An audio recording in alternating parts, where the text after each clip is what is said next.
Welcome back everyone. काफ़ी दिनों बाद हम मिल रहे हैं, तो लेट्स स्टार्ट आवर वीडियो। हम इस वीडियो में स्टार्ट करने वाले हैं इलेक्ट्रोकार्डियोग्राफ से। You are probably familiar with the scene from a typical hospital television a show. ये बेसिकली बताया गया है कि जो आप देखते हैं एक मॉनिटर पे चलती रहती है, ईसीजी जिसे बोलते हैं, तो वहाँ पे ये जो सारी साउंड्स देखने मिलती है उसके बारे में थोड़ा सा इंट्रोडक्शन है। जो मॉनिटरिंग मशीन होती है, तो मेन हमारा यहाँ से स्टार्ट होता है।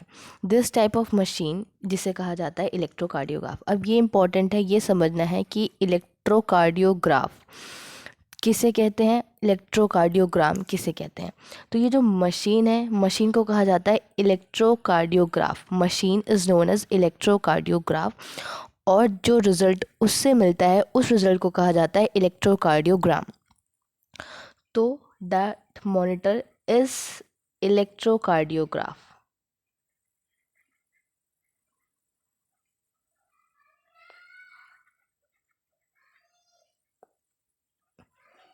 और वहीं पे जो रिज़ल्ट इससे मिलेगा, इस मशीन से जो रिज़ल्ट आएगा उस रिज़ल्ट को कहा जाता है इलेक्ट्रोकार्डियोग्राम। तो ये डिफरेंस है, ये बहुत है इंपॉर्टेंट है, इसे हमें याद रखना कि क्या इलेक्ट्रोकार्डियोग्राफ होता है और क्या इलेक्ट्रोकार्डियोग्राम होता है। ECG is a graphical representation of the electrical activity of the heart during a cardiac cycle। अब क्वेश्चन आता है, पूछा जाता है ECG क्या है। एक ग्राफिकल ग्राफ के फॉर्म में रिप्रेजेंटेशन होती है कि जो भी हमारा हार्ट है, जो उसकी एक्टिविटी, कौन सी एक्टिविटी, इलेक्ट्रिकल एक्टिविटी कैसे हो रही है पूरी एक कार्डियक साइकिल में, तो वो क्या बताती है, ECG। To obtain a standard ECG, एक अगर हमें स्टैंडर्ड ECG लेनी है जो इस ग्राफ में दिखाई गई है, तो ये जो हमें फिगर यहाँ पे दिखाई गई है डायग्राम में, ये होती है एक हमारी पर्टिकुलर ECG या एक बेसिक ECG पैटर्न जो हमें वहाँ देखने मिलता है मॉनिटर पे। A patient is connected to the machine with the 3 electrical Leeds.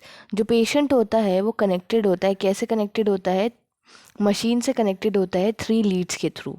कौन सी लीड्स होती हैं, इलेक्ट्रिकल लीड्स होती हैं, 1 ऑन ईच रिस्ट, तो 2 तो उसकी रिस्ट पे हो जाएंगी और एक उसकी लेफ्ट वाली एंकल पे हो जाएगी, ऐसे। तो एक टाइप का ना ट्रायंगल सा बन जाता है। इस ट्रायंगल को हम आगे जब पढ़ोगे एक नाम दिया जाता है, पर्टिकुलर नाम। That continuously monitor the heart activity, जो कंटिन्यूसली हार्ट की एक्टिविटी को मॉनिटर करता है। For a detailed evaluation of the heart function, क्यों किया जाता है कि इलेक्ट्रिकल एक्टिविटी क्या चल रही है हार्ट की, पूरे डिटेल इवेल्यूशन की, कैसे क्या क्या चीज़ें वहाँ पे परफॉर्म हो रही हैं। अगर डिटेल इवोल्यूशन लेना है हमें, तो वहाँ पे मल्टीपल लीड्स अटैच की जाती हैं चेस्ट रीजन पे। तो वहाँ पे बहुत सारी लीड्स आ जाती हैं, अलग अलग एरिया होती हैं, एक V1 V2 V3 ऐसे लीड्स होती हैं। इंटरकोस्टल स्पेसेस होते हैं, उसके बीच में उनको अटैच किया जाता है। तो ये सब आगे हायर एजुकेशन में पढ़ जाता है, अभी हमें सब बेसिक ही पढ़ना है, तो हम अपने बेसिक पे ही स्टिक रहेंगे क्योंकि यहीं से क्वेश्चन आते हैं। तो each peak in the ECG is identified with the letter P to T that corresponds to a specific electrical activity। अब ये जो P है, एक हर एक पीक जो आएगी ECG में, लेटर P से लेके T तक, यहाँ P से स्टार्ट है, T पे एंड हो रही है, तो हर एक पीक का कुछ अलग स्पेसिफिक मीनिंग है। To a specific electrical activity of the heart, the P wave represents the electrical activity और इलेक्ट्रिकल एक्साइटेशन और the depolarization of the atria. तो ये जो पी वेव है, ये क्या रिप्रेजेंट करती है, ये रिप्रेजेंट करती है इलेक्ट्रिकल एक्साइटेशन हो रहा है हमारा एट्रिया का, मतलब जब एट्रिया कॉन्ट्रैक्शन में जा रहा है, एट्रिया कॉन्ट्रैक्ट हो रहे हैं, तो जिसे कहते हैं एट्रियल डीपोलराइजेशन। तो p wave represent the atrial depolarisation, और we can say the atrial contraction. लेकिन यहाँ कॉन्ट्रैक्शन हम यूज़ नहीं कर सकते बट, क्योंकि हमें यहाँ पे इलेक्ट्रिकल एक्टिविटी से रिलेट करना होता है, इसलिए कहा जाता है atrial depolarization, which leads to the contraction of the both atria. और आखिर में क्या होता है, वही होता है, दोनों एट्रिया क्या होते हैं, कॉन्ट्रैक्ट होते हैं डीपोलराइजेशन होने की वजह से। The QRS complex represent the depolarization of the ventricles. अब ये जो QRS कॉम्प्लेक्स होता है, दिस वन, ये रिप्रेजेंट करता है हमें क्या, डीपोलराइजेशन ऑफ वेंट्रिकल। किसका डीपोलराइजेशन हो रहा है, वेंट्रिकल्स का।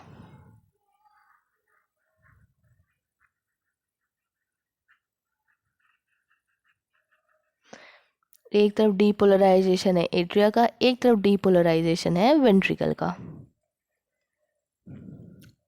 Which leads to the contraction of the both atria. और क्या होता है, दोनों एट्रिया का क्या हो जाता है, कॉन्ट्रैक्शन हो जाता है, sorry, which leads to the, अब क्या होगा, हम ये सॉरी ये पढ़ चुके थे कि एट्रिया का डीपोलराइजेशन हो गया, कॉन्ट्रैक्शन हो गया। फिर हमने देखा क्यूआरएस ने क्या रिप्रेजेंट करा, डीपोलराइजेशन ऑफ वेंट्रिकल, जिसके वजह से वेंट्रिकुलर कॉन्ट्रैक्शन इनिशिएट होता है। The contraction start shortly after the Q and marks the beginning of the systole. मतलब अब ये क्यू जैसे ही स्टार्ट बिगनिंग मार्क करता है, तो यहीं से क्या होता है, हमारा यहाँ पे वेंट्रिकल्स का कॉन्ट्रैक्शन स्टार्ट हो जाता है और मार्क करता है सिस्टोल की सिस्टोल स्टार्ट हो गया है। The T wave represents the return of the ventricle. जो टी वेव होती है वो क्या रिप्रेजेंट करती है, वेंट्रिकल्स का रिटर्न, कि अब जो वेंट्रिकल है डीपोलराइजेशन वापस से अपने रीपोलराइजेशन स्टेट में आ रहे हैं, back to the normal state. The end of T wave, जब टी वेव खत्म हो जाती है तो वहाँ पे सिस्टोल की एंड हो जाती है। मतलब वहाँ पे क्या होता है, अब वेंट्रिकल अपने रिलैक्स कंडीशन में आ चुके हैं, डीपोलराइजेशन खत्म हो चुका है। तो टी क्या लिखा है, and of T wave mark the end of systole. जब टी की एंड वेव खत्म हो गई, मार्क हो गई, तो मतलब वेंट्रिकल का सिस्टोल खत्म हो चुका है। Obviously bye counting the number of Q R S complex, अगर हम इस क्यू आर एस कॉम्प्लेक्स को काउंट कर लें तो हमें क्या मिल जाएगा, हम हार्ट बीट निकाल सकते हैं किसी भी एक individual that occur in a given period. One can determine the heart beat rate of an individual. हमें उससे क्या मिल जाएगा, हार्ट बीट रेट मिल जाएगा किसी भी इंडिविजुअल का, कि हमारा जो हार्ट है 1 मिनट में कितनी बार पंप कर रहा है। क्योंकि एक कार्डिक साइकिल की रिप्रेजेंटेशन वेंट्रिकुलर डीपोलराइजेशन, हम यही पढ़ा था पीछे में, कार्डिक आउटपुट क्या होता है, स्ट्रोक वॉल्यूम क्या होती है। तो ये कार्डिक आउटपुट क्या था कि कितना ब्लड पंप हो रहा है, और स्ट्रोक वॉल्यूम एक वेंट्रिकल कितना करता है। तो ये सारी चीज़ें थी, उसी से हमें पता चल जाएगा अगर हम क्यूआरएस कॉम्प्लेक्स के नंबर काउंट करते हैं तो हार्ट बीट कितनी आ रही है। Since the ECG obtained from the different individuals have roughly the same shape for a given lead a configuration, any deviation from this shape indicates a possible abnormality or disease. अगर ये shape और ये configuration में ये basic है, अगर इससे कोई डेविएशन आती है तो वो क्या इंडिकेट करता है कि वहाँ पे पॉसिबली कोई एबनॉर्मलिटी या कोई डिजीज़ कंडीशन है। Hence it is of a great clinical significance, इसलिए इसका एक ग्रेट क्लिनिकल सिग्निफिकेंस, एक इम्पॉर्टेंट क्लिनिकल सिग्निफिकेंस है। तो ये पूरी हमारी ईसीजी ख़त्म हुई। ईसीजी ये बेसिकली एक ग्राफ है, हमें पता होना चाहिए कौन सी वेव क्या रिप्रेजेंट करती है। पी वेव करती है एट्रियल का डीपोलराइजेशन, क्यूआरएस करती है हमारी वेंट्रिकल का डीपोलराइजेशन, और जब टी ख़त्म हो जाती है, टी वेव एंड करती है कि वहाँ पे सिस्टोल क्या हो चुका है, ख़त्म हो चुका है। The end of T wave mark the end of the systole. तो टी वेव क्या रिप्रेजेंट करती है कि अब वो एक्साइटेड से नॉर्मल स्टेट में धीरे धीरे आ रहे हैं। जैसे टी वेव ख़त्म होगी तो वो अपना पूरा सिस्टोल वहाँ ख़त्म हो चुका है और वेंट्रिकल अब अपने रिलैक्स कंडीशन में आ चुके हैं। कोई भी डेविएशन होती है इस शेप से तो हम देख सकते हैं कि वहाँ पे कोई भी एबनॉर्मेलिटी है।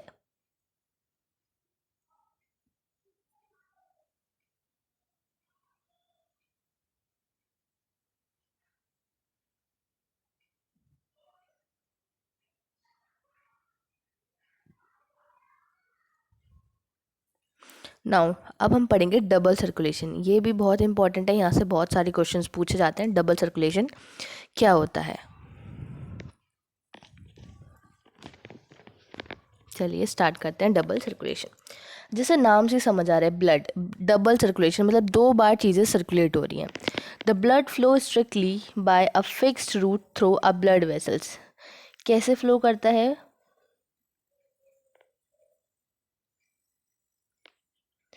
एक ब्लड फ्लो करने का एक फिक्स्ड रूट है, उसी के थ्रू वो फ्लो करेगा ब्लड वेसल्स में, दैट इज़ आर्टरीज और वेन्स। बेसिकली जो ईच आर्टरी, हर एक आर्टरी और वेन है उसके पास 3 लेयर होती है अंदर की तरफ। मान लो ये तुम्हारी आर्टरी है ऐसे, और ऐसी तुम्हारी वेन है, ठीक है।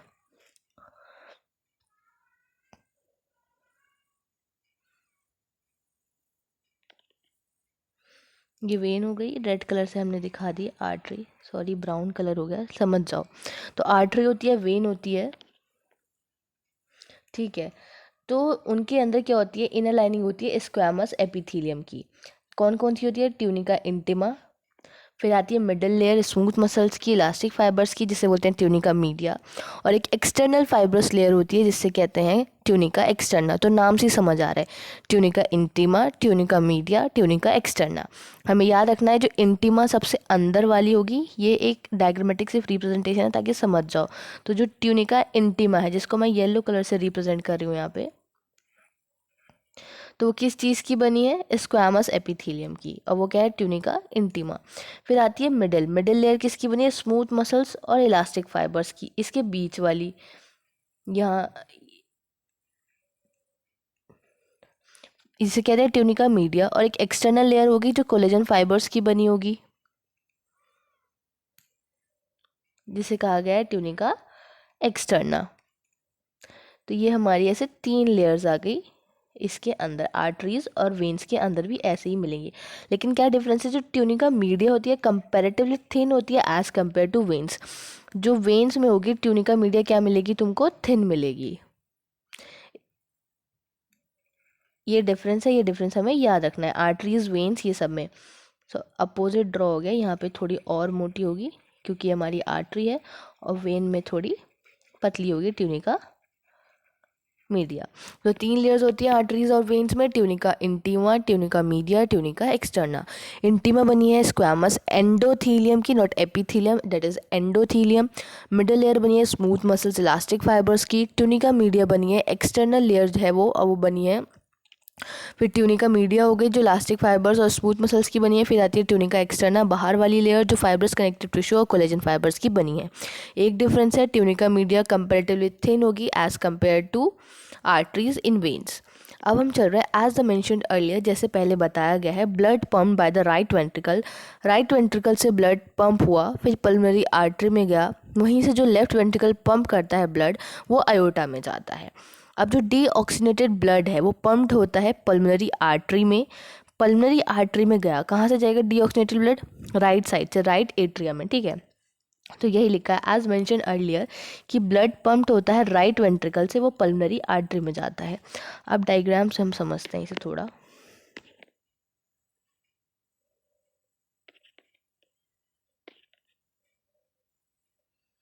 मान लो ये हमारे हार्ट के चैम्बर्स हैं, ये इधर राइट साइड है, तो राइट एट्रियम, राइट वेंट्रिकल। इधर लेफ्ट साइड है, left atrium, left ventricle.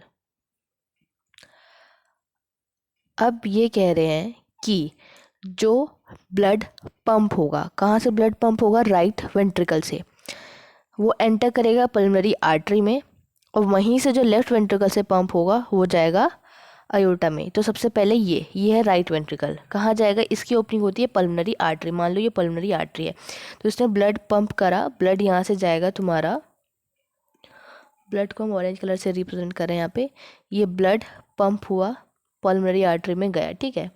Pulmonary artery से गया, पल्मोनरी आर्टरी से कहाँ पहुँचेगा? अब यहाँ पे क्या होंगे? लंग्स होंगे। मान लो ये तुम्हारे इधर लंग्स हैं, ठीक है।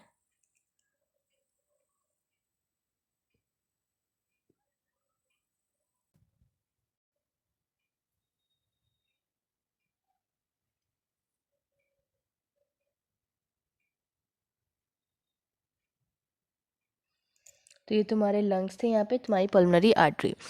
अब वहीं से जो लेफ्ट वेंट्रिकल से पंप होगा तो वो जाएगा अयोर्टा में। इधर बनाते हैं हम हमारी लेफ्ट वेंट्रिकल,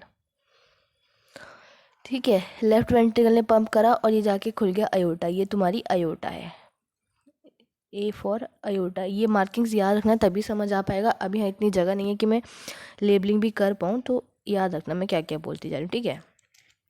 राइट से गया पल्मोनरी आर्टरी, लेफ्ट में गया अयोर्टा। अब उसके आगे चलते हैं। The deoxygenated blood pumped into the pulmonary artery. अब ये जो डीऑक्सीनेटेड ब्लड था, रुको इसे ब्लू से दिखाते हैं, हमारे डीऑक्सीनेटेड है ये, तो ये डीऑक्सीनेटेड ब्लड चल रहा है यहाँ पे, ठीक है। ये डीऑक्सीनेटेड ब्लड है, ये गया लंग्स में। कहाँ गया? लंग्स के अंदर गया। यहाँ पे क्या होगा? अब ऑक्सीनेटेड होगा। तो वही लिखा है, ये pass on to the lungs from where the oxygenated blood is carried by the pulmonary vein into the left atrium. अब यहाँ पे थी, अब यहाँ से क्या निकलेगी? एक निकलेगी हमारी पल्मोनरी वेन। लंग्स से निकली पल्मनरी वेन वो कहाँ ले जाने वाली है? पल्मनरी वेन ले जाने वाली है ऑक्सीजनेटेड ब्लड को हमारी लेफ़्ट एट्रियम, ये हमारी लेफ़्ट एट्रियम है, ये pulmonary when I oxygenated blood को लेके जा रही है। ये थोड़ा इसे थिक बनाते हैं ताकि समझ अच्छे से। ये हमारी पल्मनरी वेन लंग से निकली, कहाँ गई है हमारी? ये लेफ़्ट एट्रियम में, ये जा रहा है यहाँ से हमारा ऑक्सीजनेटेड ब्लड। मैं बहुत आराम आराम से ड्रॉ कर रही हूँ ताकि अच्छे से समझ आए। ये गया यहाँ पे हमारा ऑक्सीजनेटेड ब्लड, यहाँ पे पहुँच गया। अब देखो क्या पहुँच गया, ये ऑक्सीजनेटेड ब्लड चला गया यहाँ तक, तो इतना पाथवे जो आया इसे कहते हैं पल्मोनरी सर्कुलेशन। क्यों कहा गया इसको पल्मोनरी सर्कुलेशन? क्योंकि यहाँ पे किसका इन्वॉल्वमेंट है? हमारे लंग्स का इन्वॉल्वमेंट हुआ यहाँ पे, और इन्होंने क्या करा? डीऑक्सीजनेटेड ब्लड को ऑक्सीजनेटेड कर दिया। तो ये इतना पाथवे क्या कहलाया जाएगा? Pulmonary circulation. अभी हमने एक पाथवे पढ़ लिया, अब हम अगला पाथवे पढ़ने जा रहे हैं। अब हमारे पास ऑक्सीजनेटेड ब्लड आ चुका है हमारी लेफ्ट एट्रियम में, ठीक है।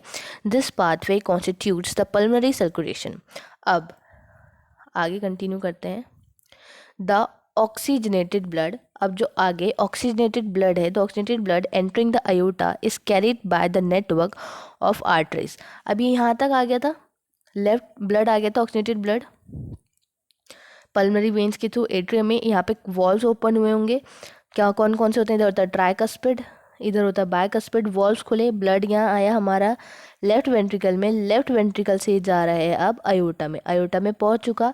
अयोटा के बाद हमारी छोटी छोटी क्या निकलती हैं? आर्टरीज निकलती हैं, वही लिखा है the aorta is carried by the network of arteries, arterioles and capillaries। अब यहाँ से और ऐसे आर्टरीज निकलेंगी, ब्रांच निकलती हैं, फिर और छोटी छोटी निकलती हैं, और यहाँ पे हमारे बॉडी या फिर टिश्यू हम लिख सकते हैं, वहाँ पे हमारा पूरा ब्लड ऐसे सप्लाई हो जाता है।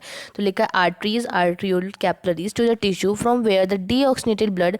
अब ये पूरा ऑक्सीजनेटेड ब्लड चला, यहाँ पे पूरा ट्रांसफ़र हो गया बॉडी में। अब ये सब ऑक्सीजनेटेड था, अब यहाँ से डीऑक्सीजनेटेड ब्लड है जिसे वापस हमें कहाँ पहुँचाना है? लंग्स में पहुँचाना है, भाई डीऑक्सीजनेटेड है तो।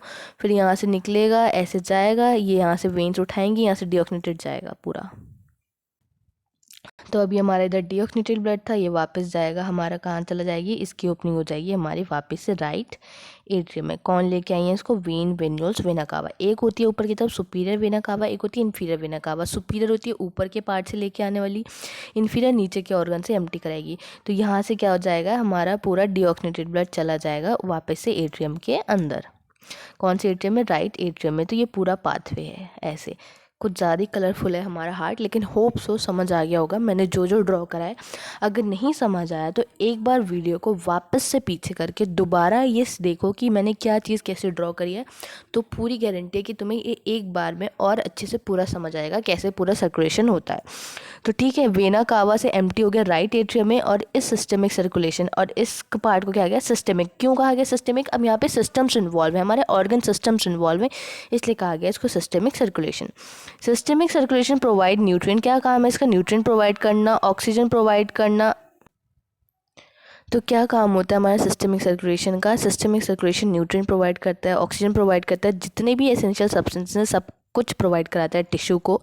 फिर वहाँ से CO2 वापस लेके आता है, जितने भी हार्मफुल सब्सटेंस हैं सबको उठाता है और उनको एलिमिनेट करता है। तो ये होता है सिस्टमिक सर्कुलेशन का काम। पल्मोनरी सर्कुलेशन का क्या काम था? कि हमें ब्लड को डीऑक्सीजनेटेड से ऑक्सीजनेटेड बना देना। सिस्टमिक सर्कुलेशन का काम है ऑक्सीजनेटेड ब्लड को बॉडी के हर जगह पहुंचाना, फिर वहां से डीऑक्सीजनेटेड उठाना और उसको वापस से लंग्स तक पहुंचा देना। तो ये हमारा ऐसे होता है पूरा डबल सर्कुलेशन। तो समझ आ गया होगा होपफुली डबल सर्कुलेशन क्यों कहते हैं, क्योंकि दो सर्कुलेशन है, सिस्टमिक और पल्मोनरी। ठीक है, a unique vascular connection exist. अब इसी का एक और चीज़ हम एक इम्पॉर्टेंट कि एक यूनिक वेस्कुलर कनेक्शन एग्जिस्ट करता है। वेस्कुलर मतलब हमारे जो ब्लड फ्लो टाइप है, वेस्कुलर का मतलब ये बोलते हैं ना हाईली वेस्कुलराइज, मतलब हमारे ब्लड सप्लाई बहुत अच्छी है। तो a unique vascular connection exist between the digestive track और हमारे लिवर के बीच में एक कनेक्शन एग्जिस्ट करता है जिसे कहते हैं हम हिपैटिक पोर्टल सिस्टम। तो जो हिपैटिक पोर्टल वेन होती है वो लेके जाती है, carries the blood from intestine to the liver before it deliver to the systemic circulation. अब हेपैटिक पोर्टल वेन पहले इंटेस्टाइन से वो ब्लड लेके जाएगी लिवर तक कि वो सिस्टमिक सर्कुलेशन में देने से पहले। तो ये जो स्पेशल कोरोनरी सिस्टम है ब्लड वेसल का, इस परसिस्ट हमारी बॉडी में स्पेशली परसिस्ट करता है ताकि सर्कुलेशन हो सके ब्लड का to and fro from the cardiac musculature पूरा। तो ये पूरा सिस्टमिक ऐसे पूरा हमारा डबल सर्कुलेशन, हमारा सर्कुलेशन परफॉर्म होता है हमारी बॉडी में। देखो एक बार यहाँ पे फिर से डायग्राम में से समझाया गया, जैसे मैंने ऊपर ड्रॉ करा था एक उस तरीके से, एक बार हम यहाँ पढ़ेंगे तो पूरा समझ अच्छे से आ ही जाएगा। चलो पढ़ते हैं।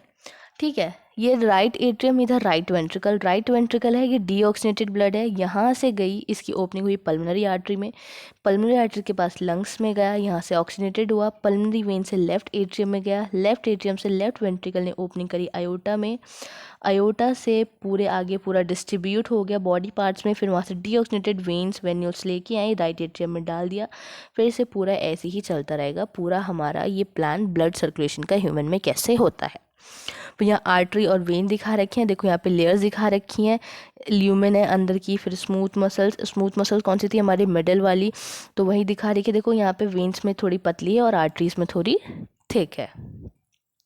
तो यहाँ पे हमारा पूरा ये डबल सर्कुलेशन ख़त्म हो गया। अब हम नेक्स्ट वीडियो में कंटिन्यू करेंगे कि कैसे रेगुलेट होती है कार्डियक एक्टिविटी। और सॉरी वीडियो काफ़ी लेट हो गई, इसलिए लेट हो गई, पहले मेरे एग्ज़ाम्स चल रहे थे, अभी हमारे प्रैक्टिकल्स और वाइवा चल रहे थे, अभी जस्ट ख़त्म हुए हैं मेरे प्रैक्टिकल्स और वाइवा। उसके 2-3 दिन बाद हमें थोड़ा कॉलेज में काम था, इसलिए वीडियो नहीं अपलोड हो पाई, बट होपफुली आज मुझे टाइम मिल गया, मैंने सोचा कुछ थोड़ा टाइम निकाल देते हैं, अपलोड कर देते हैं। अब आई ट्राई, अब फेस्टिवल्स भी हैं, थोड़ा बहुत डिले होगा, बट कोशिश करूँगी कि इतना डिले ना हो, थोड़ा हम अपना ट्रैक पे आ जाएं, क्योंकि अब हमारे पास सिर्फ 6 महीने बचे हैं हमारे एग्ज़ाम्स में, और अभी हमारे पास बहुत सारा सिलेबस है कवर करने के लिए। उसके बाद हम रिविज़न भी करेंगे, तो अब हमारे पास ज़्यादा टाइम नहीं है वेस्ट करने के लिए, 2 टाइम है ही नहीं वेस्ट करने के लिए, अब पूरा लग जाना है अच्छे से, ताकि हम अपना पूरा अच्छा 100% दे सकें। तो इसको एक बार पढ़ लेना, अगर इन केस कोई डाउट हो, कुछ ना समझ आया हो, दोबारा एक बार वीडियो देख लेना, तब भी कुछ समझ ना आए तो कमेंट में मेंशन कर देना। मिलते हैं हम नेक्स्ट वीडियो में, तब तक ले thank you and bye bye.